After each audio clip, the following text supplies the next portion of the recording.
उन समूहों को हम समुच्चय कहते हैं। समुच्चय को नाम देने के लिए साधारणतः ए, बी, सी और ऐसे ही आगे जेड, इनमें से अंग्रेजी वर्णमाला के बड़े अक्षरों का उपयोग किया जाता है। समुच्चय के घटक दर्शाने के लिए ए, बी, सी और ऐसे ही आगे, इनमें अंग्रेजी के छोटे अक्षरों का उपयोग किया जाता है। ए ये समुच्चय ए का घटक है। ये ए बिलोंग्स टू ए ऐसे लिखा जाता है।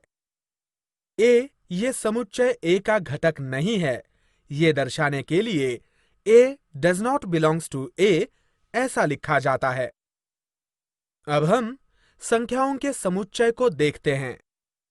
संख्याओं का समुच्चय n बराबर धनु कोष्ठक में 1, 2, 3 और ऐसे ही आगे धनु कोष्ठक पूर्ण, ये प्राकृत संख्याओं का समुच्चय अर्थात सेट ऑफ नेचुरल नंबर्स है।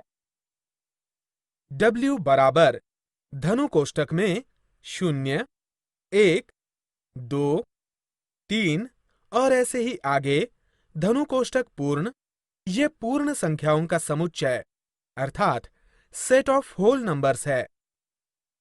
i बराबर धनु कोष्ठक में -3 से पूर्व की सभी संख्याएं, -3, -2, -1, 0, 1, 2, 3 और ऐसे ही आगे धनु कोष्ठक पूर्ण, ये पूर्णांक संख्याओं का समुच्चय अर्थात सेट ऑफ इंटीजर्स है। q ये सभी परिमेय संख्याओं का समुच्चय अर्थात सेट ऑफ रैशनल नंबर्स है। r ये वास्तविक संख्याओं का समुच्चय अर्थात सेट ऑफ रियल नंबर्स है। समुच्चय लिखने की पद्धति। समुच्चय लिखने की दो पद्धतियां हैं। एक सूची पद्धति अर्थात लिस्टिंग मेथड और रोस्टर मेथड।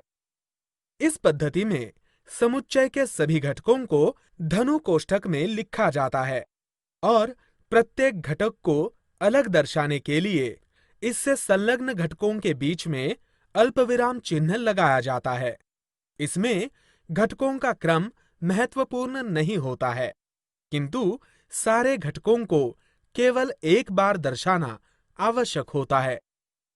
उदाहरण 1 से 10 में विषम संख्याओं का समुच्चय सूची पद्धति में इस प्रकार लिखा जाता है, जैसे a बराबर धनु कोष्ठक में 3, 5, 7, 9 धनु कोष्ठक पूर्ण, अथवा a बराबर धनु कोष्ठक में 7, 3, 5, 9 धनु कोष्ठक पूर्ण। चलिए एक उदाहरण देखें, जैसे रिमेंबर, इसके अक्षरों का समुच्चय धनु कोष्ठक में R, E, M, B धनु कोष्ठक पूर्ण ऐसा लिखा जाता है।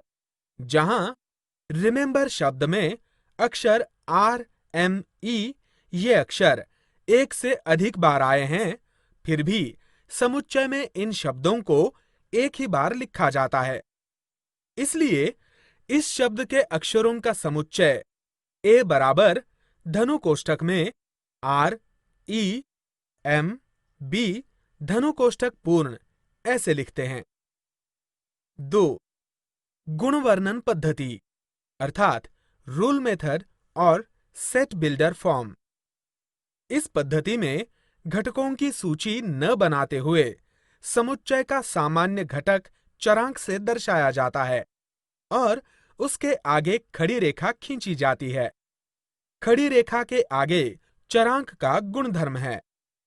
उदाहरण a बराबर धनु कोष्ठक में x खड़ी रेखा, x समुच्चय n का घटक है, 1 छोटा है x से, x छोटा है 10 से, धनु कोष्ठक पूर्ण। इसका वाचन समुच्चय a के घटक x ऐसे हैं कि x ये 1 और 10